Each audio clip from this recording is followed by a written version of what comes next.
आज हम सीखेंगे न्यूटन के गति के नियम व घर्षण। सबसे पहले जानेंगे इनर्टिया क्या है। जड़त्व। जड़त्व किसी पदार्थ का वह गुण है जिसके कारण वह पदार्थ अपनी अवस्था परिवर्तन का विरोध करता है। जैसे कोई भी वस्तु अगर गति में है तो गति में ही रहना चाहेगी जब तक उसमें कोई बाहरी बल कार्य न करे या घर्षण ना हो। घर्षण एक प्रकार का क्या है, बाहरी बल है। तो जड़त्व वही है, एक पदार्थ का गुण है जिससे अगर वस्तु रुकी हुई है तो वह रुकी हुई ही रहेगी जब तक कि कोई बाहरी फोर्स उस पर काम ना करे, या अगर वह गति में है तो गति में ही रहना चाहती है। तो जो ये क्वालिटी है, गुण है, इसी को जड़त्व कहते हैं। देखते हैं जड़त्व। जड़त्व तीन प्रकार का होता है। पहला है गति का जड़त्व, दूसरा है विराम का जड़त्व और तीसरा है दिशा का जड़त्व। तो गति का जड़त्व है कि अगर वस्तु गति में है तो गति में ही रहना चाहेगी, तो इसको कहते हैं गति का जड़त्व। अगर कोई वस्तु विराम में है, अगर स्थिर है तो स्थिर ही रहना चाहेगी, इसे कहते हैं विराम का जड़त्व। और दिशा का जड़त्व वो होता है कि अगर कोई वस्तु गति में तो है लेकिन वो डायरेक्शन ना बदलना चाहे। अगर कोई वस्तु ए पॉइंट से लेकर के बी पॉइंट इस डायरेक्शन में चल रही है तो इसी डायरेक्शन में आगे की ओर बढ़ती रहेगी जब तक, अगर इसको चेंज करवाना है तो इस पर एक फोर्स काम करवाना पड़ेगा, और ये जब तक फोर्स ना लगे तो एक गुण है कि इसी दिशा में आगे बढ़ती रहेगी। तो इसे कहते हैं दिशा का जड़त्व। और आगे भी हम समझेंगे कि ये जो जड़त्व होता है ये वस्तु पर तब लागू एक घर्षण के कारण से, जिसकी बात हम आगे करेंगे वीडियो में, कि घर्षण भी एक प्रकार का बल है जो इंटरनल फोर्स नहीं होकर के एक्सटर्नल हो जाता है, और ये तब काम करता है जब जड़त्व किसी वस्तु को रोकना होता है। कुछ नोट से देखते हैं। कहते हैं कि गति का जड़त्व विराम से अधिक होता है। मतलब अगर गति का जड़त्व है, कोई वस्तु गति में है तो उसका जड़त्व अधिक होता है किसके मुकाबले, विराम का जड़त्व के मुकाबले। मीन्स क्या होता है, inertia equal m r square. ये क्या है, फॉर्मूला। सेकंड पॉइंट क्या है, जड़त्व वस्तु के द्रव्यमान और त्रिज्या पर निर्भर करता है।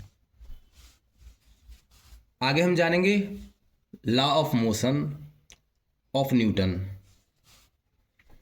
तो फर्स्ट लॉ क्या कहता है, अगर कोई वस्तु स्थिर है तो स्थिर ही रहना चाहती है, और यदि वह गति में है तो गति में रहना चाहती है जब तक कोई बाह्य बल कार्य न करे। ये न्यूटन का फर्स्ट लॉ है।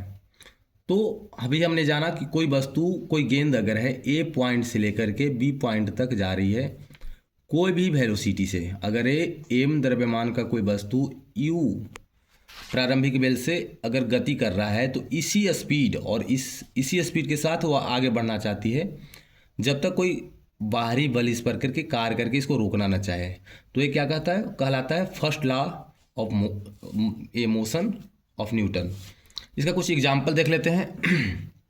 पहला है कि चलती हुई बस में अचानक ब्रेक लगाने से यात्री आगे की ओर झुक जाता है, और अगर रुकी हुई गाड़ी है और सडनली चलने लगे तो यात्री क्या करते हैं, पीछे की ओर झुका आ जाता है।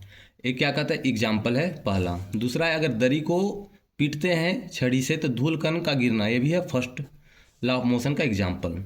और तीसरा है कांच का फूट जाना। ये कुछ एग्जाम्पल थे पहले गति के नियम का। इस बात कुछ देखते हैं नोट्स कि न्यूटन के प्रथम गति नियम से हमें बल की परिभाषा मिलती है। आगे जानेंगे second law of motion. Second law of motion कहता है कि कोई वस्तु, अगर कोई वस्तु है उस पर आरोपित बल उस वस्तु में उत्पन्न संवेग में परिवर्तन की दर का समानुपाती होता है। कैसे, एग्जाम्पल देखते हैं। अगर एम द्रव्यमान की कोई वस्तु है, इस पर इंटरनल फोर्स एफ लग रहा है और वह प्रारंभिक वेग यू से चलना आरंभ करता है और धीरे धीरे इसकी स्पीड बढ़ती है। अगर कोई गाड़ी है, कोई कार है, तो अगर एम उसका द्रव्यमान है, कितना भी केजी का हो सकता है, इस पर कोई फोर्स लग रहा है, वो अगर 60 की स्पीड से चल रहा है, धीरे धीरे वो 90 की स्पीड आएगा, तो प्रारंभिक वेग यू है और अंतिम वेग क्या है, वी है, और इस पर फोर्स क्या काम कर रहा है, एफ। तो जो फोर्स एफ काम कर रहा है ये समानुपाती के इसके होते हैं, इसके मास प्रारंभिक वेग, इसके मास और अंतिम वेग का। तो एफ समानुपाती m v minus m u by t, क्योंकि ये समय के साथ कांस्टेंट है। एफ समानुपाती एम, यहाँ क्या करते हैं कॉमन ले लेते हैं, तो v minus u by T. हम क्या बोल जानते हैं एक्सेलरेशन के फॉर्मूले से, v minus u by t equal a क्या है एक्सेलरेशन। तो एफ ही समानुपाती किसका होगा m, और v minus u by T के जगह क्या लिख देंगे a, तो एफ समानुपाती हो गया m में। अगर k हम कांस्टेंट ले लें तो f अगर हम समानुपाती को हटाते हैं तो एक कांस्टेंट जोड़ा जाता है k क्या है कांस्टेंट है, m का m सेम हो जाएगा। f इक्वल अगर कांस्टेंट k को अगर हम 1 मान लिया जाए तो क्या हो जाएगा 1 into m a, means F equal m a. तो हम क्या जानते हैं ए बल का जो फॉर्मूला निकलता है सेकेंड लॉ ऑफ मोशन से निकलता है, यानी फोर्स इक्वल एम क्या है मास है और ए क्या है एक्सेलरेशन है। इसकी मात्रक की बात किया जाए तो मास का क्या हो जाएगा मात्रक किलोग्राम में मापेंगे, और एक्सेलरेशन का क्या जानते हैं हम मीटर पर सेकेंड स्क्वायर। तो फोर्स का एसआई मात्रक जो हो जाएगा किलोग्राम मीटर पर सेकेंड स्क्वायर। एक फार्मूला है, 1 न्यूटन में 10 के पावर 5 डाइन होता है। डाइन क्या है एससीजीएस मात्रक है फोर्स का। राशि क्या है फोर्स राशि क्या है सदिश। किस कारण से कि कोई अगर हम कहीं भी बल लगाते हैं तो एक डायरेक्शन एक निश्चित डायरेक्शन में लगाएंगे, तो एक जब डायरेक्शन आ गया तो ये सदिश राशि हो जाएगा। जब तक बल नहीं लगेगा गति एक समान रहेगी। कैसे जड़त्व के नियम से। अभी हम जानते हैं जड़त्व क्या है किसी पदार्थ का एक गुण है जिसके कारण से अगर यह गति में है तो गति में ही रहना चाहेगा, अगर वह स्थिर है वस्तु तो स्थिर रहना चाहेगा। ये भी क्या कहता है जब तक बल नहीं लगेगा, यानी कोई भी फोर्स काम न करे इसके ऑपोजिट में या इसके साथ, तब तक गति एक समान ही रहेगा। अब जानेंगे न्यूटन का तीसरा नियम। न्यूटन का तीसरा नियम क्या कहता है प्रत्येक क्रिया के बराबर तथा विपरीत प्रतिक्रिया होती है। ये है क्या न्यूटन का तीसरा नियम। मतलब कि अगर कोई वस्तु किसी ऑब्जेक्ट पे जितना प्रेशर डालेगा या जितना बल लगाएगा वो वस्तु भी उस ऑब्जेक्ट के साथ उतना ही प्रेशर लगाएगी।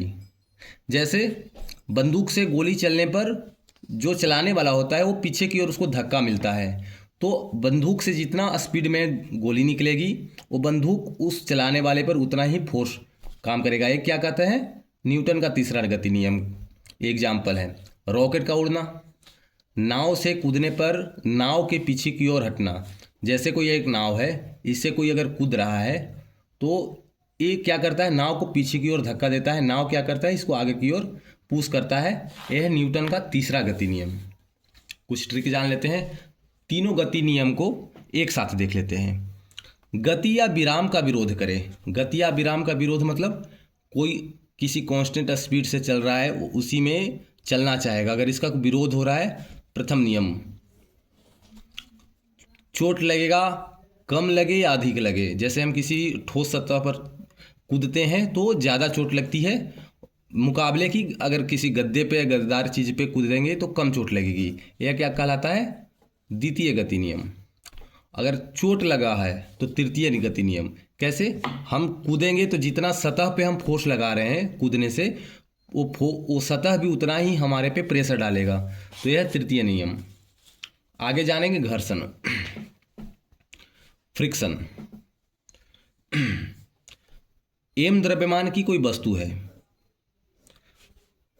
ये क्या है फ्रिक्शन फोर्स, ये क्या है रिएक्शन फोर्स।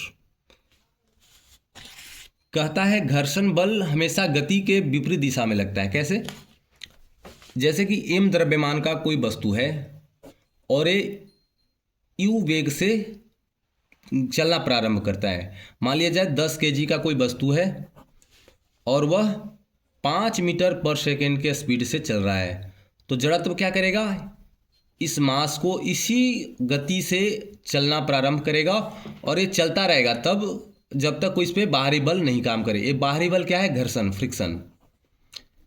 जो सतह क्या करता है धीरे धीरे इसको अपनी ओर खींचना लगता है। जैसे अगर ये चल रहा है इसको खिंचाव अपनी एक फोर्स काम करता है जो चाहता है कि इसको धीरे धीरे, जैसे देखते हैं कि अगर गेंद मारता है तो गेंद कुछ दूर चलने के बाद अपने आप रुक जाती है, ये घर्षण के कारण ही होता है। देखते हैं कि घर्षण कितने प्रकार का होता है। टाइप ऑफ फ्रिक्शन, फर्स्ट क्या है स्थैतिक घर्षण स्टैटिक फ्रिक्शन। अगर वस्तु स्थिर है तो स्थिर ही रहना, अगर कोई वस्तु स्थिर है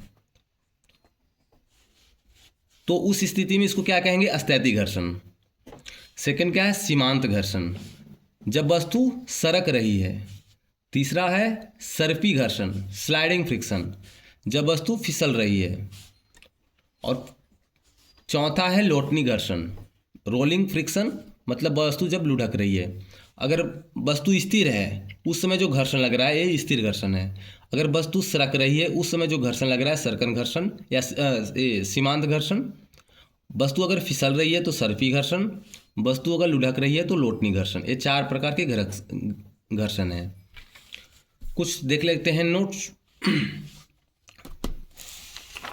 जानेंगे घर्षण के लाभ और हानि, घर्षण से हमें क्या फायदे हैं क्या नुकसान है। पहला है घर्षण कम होने के कारण हम बर्फ पर फिसल जाते हैं। बर्फ क्या है, इसका फ्रिक्शन कम होता है तो जिसके कारण हम आसानी से फिसल जाते हैं, क्योंकि हमारा गति का विरोध बहुत कम करेगा तो हम आसानी से फिसल जाएंगे। दूसरा है घर्षण अधिक होने के कारण हम बालू व पानी में नहीं चल पाते हैं। क्या करेगा, बालू क्या है और रेत और पानी, ये दोनों जिसका फ्रिक्शन ज़्यादा हो जाएगा तो हमें स्पीड को रोकेगा, जिसके कारण से हम आसानी से नहीं चल पाएंगे। तीसरा है घर्षण के कारण हम चल पाते हैं। ये जो ठोस सतह होता है, हमारी जो भूमि है, इसका घर्षण बिल्कुल नॉर्मल होता है, सामान्य, जिसके कारण हम आसानी से चल पाते हैं। वीडियो में तब तक के लिए सब्सक्राइब कर दीजिए।